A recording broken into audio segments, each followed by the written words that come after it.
Hello, I'm Matt Love, President and CEO of Nicholas Children's Health System. On behalf of Nicholas Children's, we are honored to support the sports safety education video brought to you by the Florida Alliance for Sports Medicine. Playing high school sports is exciting for young athletes, and it brings me great joy to see young people compete in the activities they love. We know well that injuries can happen, especially when they least expect it. So it's important to understand the policy set in place by the Florida High School Athletic Association created to protect student athletes and prevent injuries.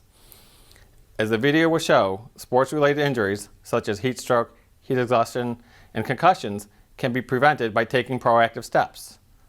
This video will also discuss sudden cardiac arrest, a life-threatening condition that is associated with sports activities. Thankfully, a comprehensive physical exam can help detect signs of undiagnosed heart conditions. Please ensure your student athlete completes his or her sports screening with your local primary care provider before signing up for these activities. On behalf of all of us at Nicholas Children's, we wish your child a healthy and happy sports season. Thank you for being part of your school's sports safety team. Florida Alliance for Sports Medicine, in cooperation with the Florida High School Athletic Association's Sports Medicine Advisory Committee, welcome you to a discussion on safety in high school sports. My name is Bob Sevchik. I'm a certified athletic trainer with over 30 years of experience. I am the CEO of the Florida Alliance for Sports Medicine and a member of the FHSAA Sports Medicine Advisory Committee. I will be serving as the moderator of this educational program. This program is designed to educate parents and student athletes who are participating in high school sports throughout Florida. The goal of this program is to educate you on some of the injuries that are common in high school sports and to make you aware of certain safeguards and policies that are in place to keep you safe while playing sports. Ultimately, the program seeks to remind and empower both parents and student athletes of their individual important roles in safety and injury prevention while playing high school sports in Florida. Thank you for taking time to view this sports safety discussion. As we can all appreciate, sports are an exciting experience for our high school students. When participating in sports, there is always a chance for injury. Sadly, some of these injuries can be catastrophic. Today's discussion is meant to familiarize yourself as a parent or guardian to the safeguards that are in place through state law, FHSAA policy, or through rules and expectations set by individual schools that exceed those in place by outside standards. Since this recording is not a live format, we encourage you to seek answers to any specific questions from your school athletic trainer or athletic administrator. Joining me today for this recorded presentation are several members of the FHSAA Sports Medicine Advisory Committee, including Dr. Jennifer Maynard from the Mayo Clinic in Jacksonville. Dr. Maynard is the Director of Primary Care Sports Medicine Fellowship at Mayo and serves the FHSAA as the chair of our Sports Medicine Advisory Committee. She is also the Primary Care Medical Advisor for the Women's Tennis Association Professional Tennis Tour. Dr. Eric Corus from the University of South Florida Morsani College of Medicine. Dr. Corus is a professor of family medicine and orthopedics in sports medicine at USF. He also serves as head team physician for USF Intercollegiate Athletics and as team physician for the Tampa Bay Buccaneers.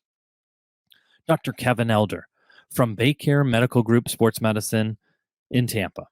Dr. Elder is an affiliate associate professor for USF and affiliate assistant professor for FSU Departments of Medicine. He is team physician for U.S. Soccer, the U.S. Ski Team, and the Toronto Raptors, and also sports medicine consultant for the Tampa Bay Rays, Tampa Bay Lightning, and Tampa Bay Rowdies. Mrs. Lacey Bracken, who is a licensed and certified athletic trainer for Stanton College Prep School in Jacksonville, a recent graduate of the Project 17 Certified Athletic Trainer Initiative, and currently a doctoral student at Florida International University.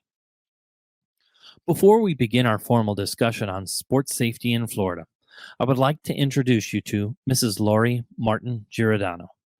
Mrs. Giordano has been an active and vocal parent in regard to sports safety in Florida since the untimely death of her son Zachary Martin in 2017 due to exertional heat stroke while at football practice in Fort Myers. It was Lori's passion that has motivated our state legislature to pass the Zachary Martin Act in 2020, and further encouraged our group to create this educational program for parents and student athletes. Mrs. Giordano is the president and co-founder of the Zach Martin Memorial Foundation, a nonprofit foundation in Florida that is helping school programs prepare for heat safety. In 2018, Mrs. Giordano was named an ambassador for the Corey Stringer Institute. Welcome, Lori. Thank you for being part of our program. As a parent of a high school athlete who passed away from practicing the sport he loved, I wish I would have known what exertional heat stroke is and the danger it poses. Exertional heat stroke is one of the top 3 causes of sudden death in high school athletes. It is the only one that is entirely preventable and has had 100% survivability with prompt on-site care with cold water immersion. Legislative measures such as the Zachary Martin Act and policies enacted by the FHSAA have been established to ensure prevention methods are in place and that education and equipment are available for school personnel and students. However, there is room to do more. My hope is that as a parent or guardian, you will take this opportunity to learn about the risks of playing high school sports and how you can ensure your students' health by supporting your school's commitment to protecting the safety of their students.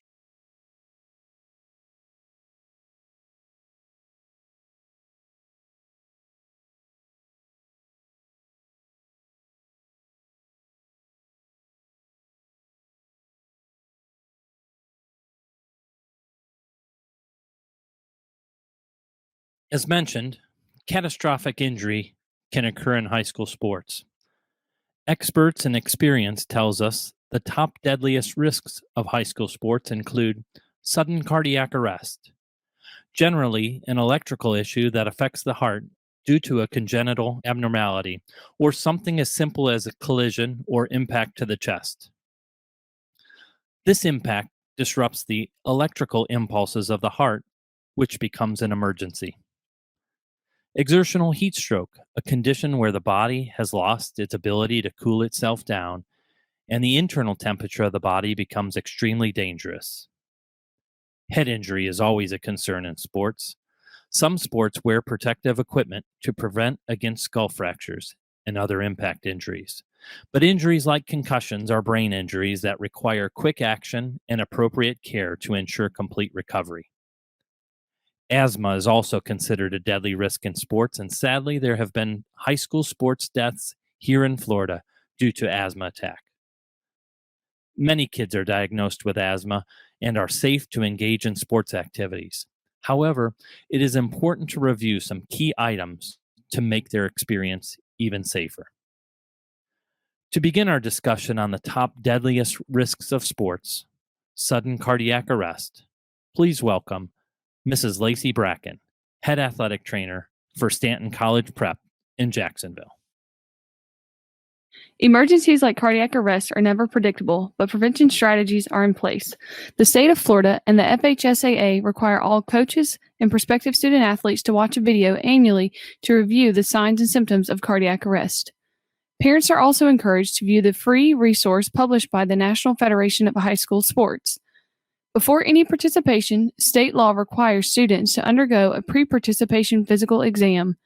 This exam ideally can reveal any concerning conditions that might predispose a young athlete to injury.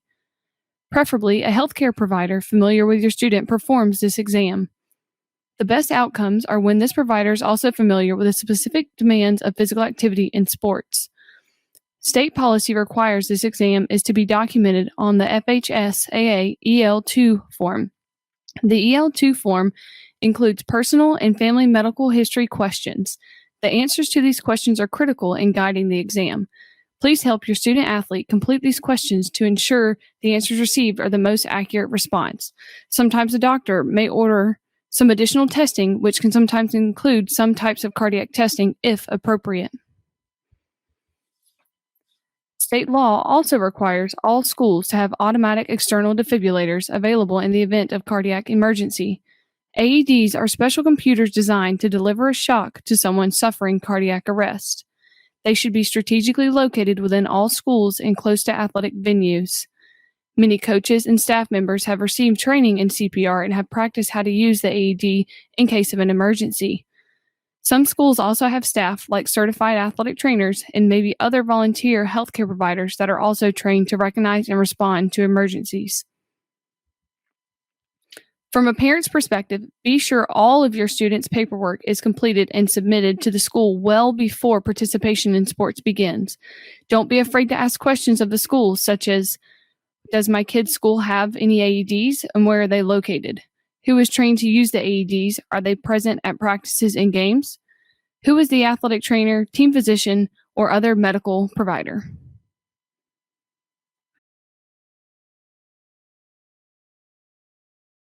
Now joining us from the University of South Florida is Dr. Eric Corris to speak on exertional heat illness and heat stroke.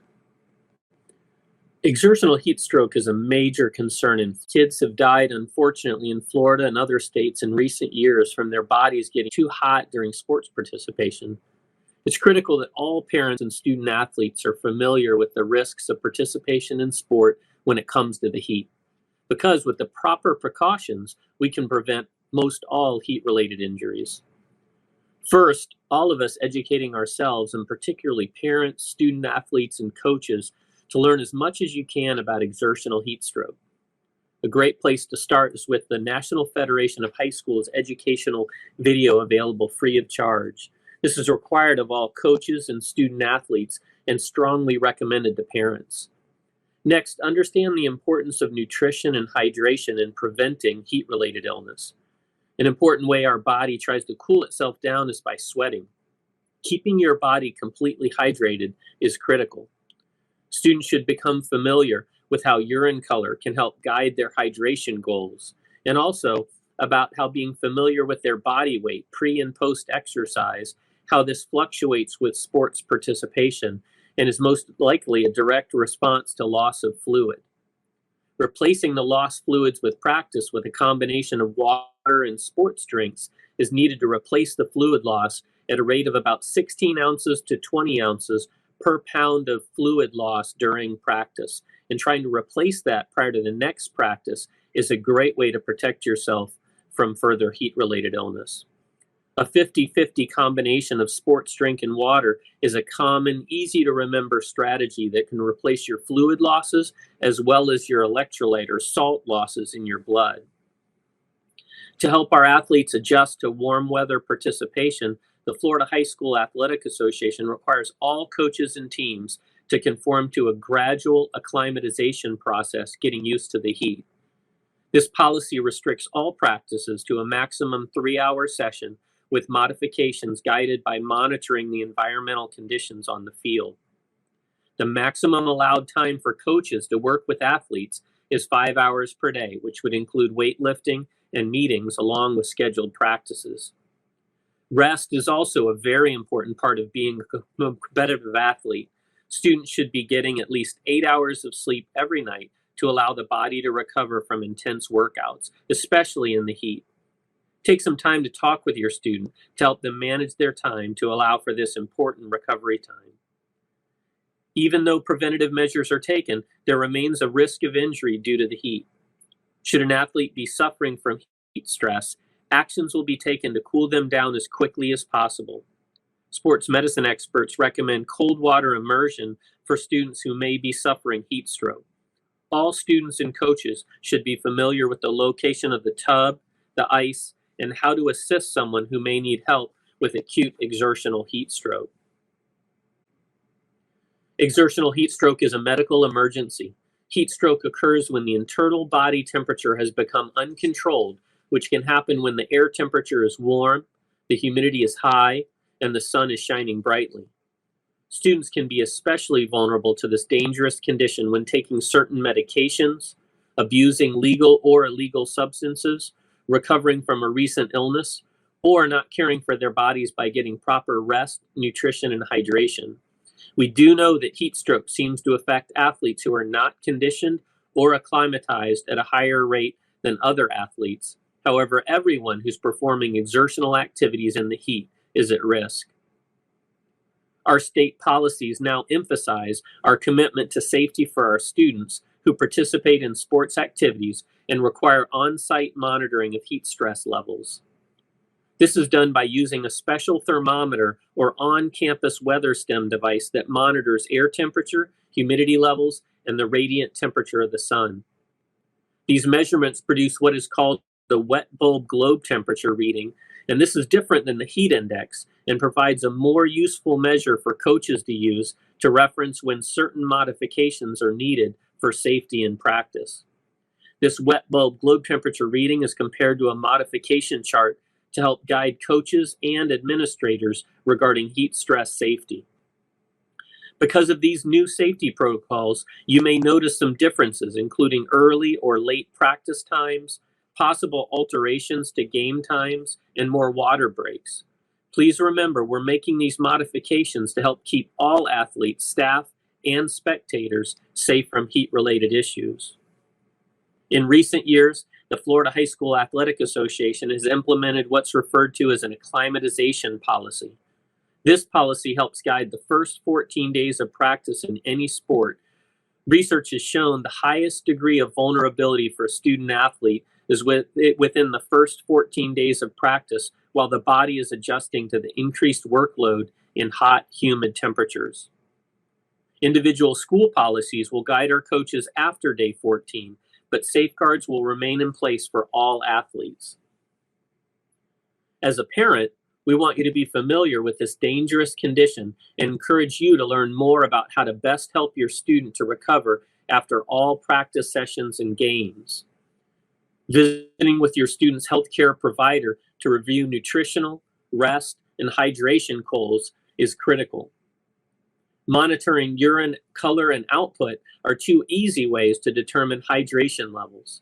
A young athlete should be urinating at least 6 to 8 times daily, and the color of output should be light colored like lemonade versus dark colored like iced tea.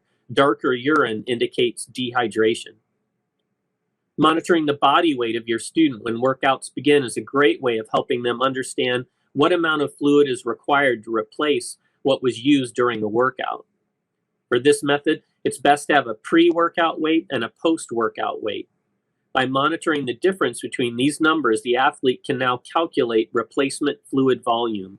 For every pound lost, drink 16 to 20 ounces of fluids, usually a mix of water and sports drink. Parents, please monitor this acclimatization process.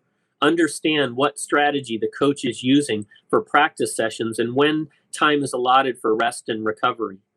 Students who miss a session must work with coaches to make up the session prior to advancing for safety reasons. We're faced with many challenges for acclimatization. These include preseason or summertime workouts, early season workouts, after-school practices, and certain game times. Because of these many changes, our acclimatization prep may cross several different time spans, and it's always important for parents to remain vigilant of any signs or symptoms that may indicate that a student is struggling with the heat. Should this occur, please notify your athletic trainer, coaches, or your healthcare provider. Should the coaches or staff suspect a student struggling with the heat, the student will be immediately taken to the cooling zone and/or to the emergency room. Heat illness is a more common reaction to participation in the heat. Heat illness does not always precede heat stroke, so it's important that everyone understands we do not wait for certain steps to occur before an emergency is declared. This slide lists some of the common symptoms for parents, coaches, and staff members to be familiar with as an indication someone may be struggling with the heat. Students who have become ill due to the heat should seek the care of a medical provider and follow their guidance for returning to activity and to avoid further injury. When does this become a medical emergency? When a student's core body temperature exceeds 104 degrees, or he or she is showing signs of central nervous system dysfunction, such as irrational behavior, altered consciousness, unconsciousness, or collapse. Our emergency action plan, prepared for this situation, includes recognizing a student needs help and requesting medical assistance from the athletic trainer or emergency medical services, and if immediately available, for proper diagnosis. If there's not a medical professional immediately accessible, our coaches will begin rapid cold water immersion using our on-site cooling tub, and a response team will be sent to activate a 911 call while others prepare to meet EMS on arrival. As part of the emergency action plan, our school athletics staff meets with local EMS to review a cool first, transport second approach that's deemed the best practice approach by leading sports medicine experts. Thank you, Dr. Corus, for that great information on exertional heat illness and exertional heat stroke. Let me please welcome Dr. Jennifer Maynard to speak on head injury and concussion in sports. Without surprise, head injuries are another major concern in sport activities. The state of Florida, as well as the Florida High School Athletic Association, are doing a great job in providing our school's leadership and policy to follow regarding the important information we need to keep kids safe if they sustain a head injury. Once again, educational materials are required for coaches and students and are highly recommended for parents. It is critical that we are all on the same page regarding these safety strategies. Head injuries can include skull fractures and other medical emergencies. Safety equipment like helmets are used for some sports to protect the head from these types of catastrophic injuries. However, injuries like concussions are very different. Concussions are brain injuries that can occur from participation in really any sport. Concussions can occur from a bump or blow, which creates an impact to the head or other part of the body that can affect the brain. Concussions are very common in sports and are very dangerous, especially if we do not identify them as soon as possible. Concussions may be confusing. They can have many symptoms from headache, confusion, and dizziness that make them obvious, or occasionally have only minimal or subtle symptoms which can make them challenging to detect. Sometimes students do not even know they are having symptoms, or sometimes students may try to hide these symptoms they are having to be considered tough or avoid the risk of missing a game or practice. These actions are dangerous, as concussions are brain injuries, and we need to do what we can to make sure they are properly evaluated prior to further activity. It is important that a student who has sustained a head injury is evaluated by an appropriate physician prior to any return to activity. Florida state law requires coaches and staff or parents to remove a student from activity and direct them to healthcare resources in the event of a suspected head injury. An appropriate healthcare provider is defined by the Florida High School Athletic Association concussion policy as a medical doctor, MD, or a doctor of osteopathic medicine, DO, who is familiar with the most current evaluation and treatment protocols for sports-related concussion. While it may seem frustrating at times, these policies and procedures are in place for the safety of all students. When in doubt, we will sit them out. Some gentle reminders: helmets prevent against fractures and other catastrophic trauma, but they are not specifically designed to prevent concussion. Coaches are coaches. Their job is to recognize when a student may become injured, and it is their job to restrict a student from further participation until an appropriate healthcare provider has examined and initiated a return to sport protocol. Athletic trainers are healthcare professionals who work with physicians to keep our children safe. They should be notified in the case of an injury, but especially for a head injury. An athletic trainer can provide an expert opinion and help parents navigate the healthcare system to get the care needed for the student when necessary. Working together is important when a student is injured. Everyone plays a part in keeping kids safe. If you see something, say something. Returning to play after a head injury is an important concept to understand. Should your student experience a concussion, please know that most concussions usually resolve in about 7 to 10 days. However, this can vary for some reason, and in some athletes may take up to 2 to 4 weeks to return to normal. Students must report an injury as soon as it occurs. This helps to avoid further injury, and it immediately begins the recovery process. When kids delay the restart of this recovery process, they may prolong the time away from sports. Parents need to become familiar with the FHSAA AT18 form. This form is the only acceptable documentation for a Florida state school to receive after a concussive injury. There are 2 pages. Page 1, once completed by the treating physician, will allow the student to gradually return to increased physical activity under the supervision of an athletic trainer or coach. Page 2 allows the physician a chance to review the notes from the supervising athletic trainer or coach, and then allows the physician to provide a return to competition certification. Under no circumstances should both of these forms be completed on the same date. Remember, all original forms must be on file with the school prior to any return to conditioning, practice, or competition, regardless of the sport. This includes separate sports and separate seasons as well. For example, if a young lady sustains a concussion during fall volleyball season, she must successfully complete a return to activity protocol and have the documentation in place prior to her trying out for the spring softball season. Please work together with your student and his or her coaches and staff to make sports a safe experience. Become familiar with concussion-like symptoms and speak with your student on properly communicating these symptoms to the athletic trainer, coach, or yourself so that proper care can begin immediately. All head injuries are serious. Repeat head injuries can be dangerous. Thank you, Dr. Maynard. Your experience with treating sports-related concussion is dynamic, and we definitely appreciate your expert opinion and comments on keeping our kids safe. Next, we'd like to invite Dr. Kevin Elder, who is going to talk to us a little bit about students with asthma.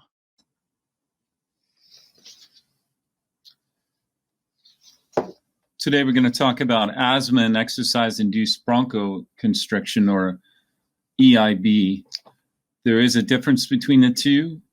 Essentially, the exercise-induced bronchoconstriction, or sometimes referred to exercise-induced asthma, but we'll call it EIB, occurs in athletes at a similar prevalence as that what we see in the general population, which is 9 to 15%.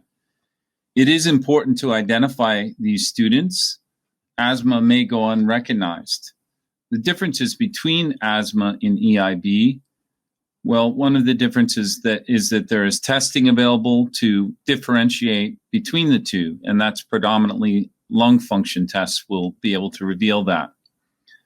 Also, asthma may produce symptoms at all times or seasonally associated with allergens, while EIB is bronchospasm triggered by exercise. Both of these conditions, however, are treated with metered dose inhalers. Pulmonary disease in general accounts for 2% of sudden death in sports. Asthma and EIB can be treated with pre-exercise medication in most patients. These conditions should not be a reason to avoid exercise. So when we talk about asthma, what are the symptoms? How do I identify it? Well, the symptoms in asthma come from narrowing of the airway. With airway smooth muscle contraction, this creates also mucus plug production, and this is where you see the wheezing, which we can see that result in increased respiratory effort, difficulty breathing, anxiety, decreased speech, pursed lips, increased respiratory rate, sweating, increased heart rate. Exercise-induced bronchoconstriction, or EIB, is commonly triggered by exercising in the cold, dry air, or environmental pollutants. So what is the treatment of an athlete with breathing difficulties? Well, what's important is that we get quick relief and also preventative treatment. The predominant predominant medication we want to be using are short-acting beta agonists, albuterol, salbutamol, levobuterol. These are most effective therapy for quick relief of EIB, and these are supplied via the MDI, or meter dose inhaler. All athletes who report exercise-related symptoms must have access to their short-acting bronchodilator or their meter dose inhaler for quick relief. How is this administered? Well, it's 2 to 4 inhalations or 2 to 4 puffs are generally sufficient. EIB, they should be using this 15 minutes before exercise, not waiting for symptom onset, but if they know they have EIB, they should use this preventatively. They may need additional medications to control and well. And if no better, certainly very important to notify the athletic trainer, coach, or EMT. And then finally, inhaler responsibility of the student. No inhaler, no participation. This is important that the student takes responsibility to make sure it's in their gym bag for travel or away games. Don't want to get to an away site and not have that MDI. Thank you, Dr. Elder. On behalf of the Florida Alliance for Sports Medicine, our esteemed panel of guest presenters, and the Florida High School Athletic Association Sports Medicine Advisory Committee, thank you for taking time to view this recorded presentation. The state of Florida and the FHSAA are committed to the highest sports safety standards. We want your student to enjoy a positive sports experience free from injury. In the event that an injury does occur, additional safeguards are in place to empower the coaches and the school staff members to take action. As a parent, please know you are an integral member of the sports safety team. Once again, for specific questions about how your school is prioritizing student-athlete safety, speak with your school athletic trainer or athletic administrator. Website addresses are included on this slide for both FASmed and the FHSAA, where you can find other important information on sports safety. This concludes our program. Thank you for viewing.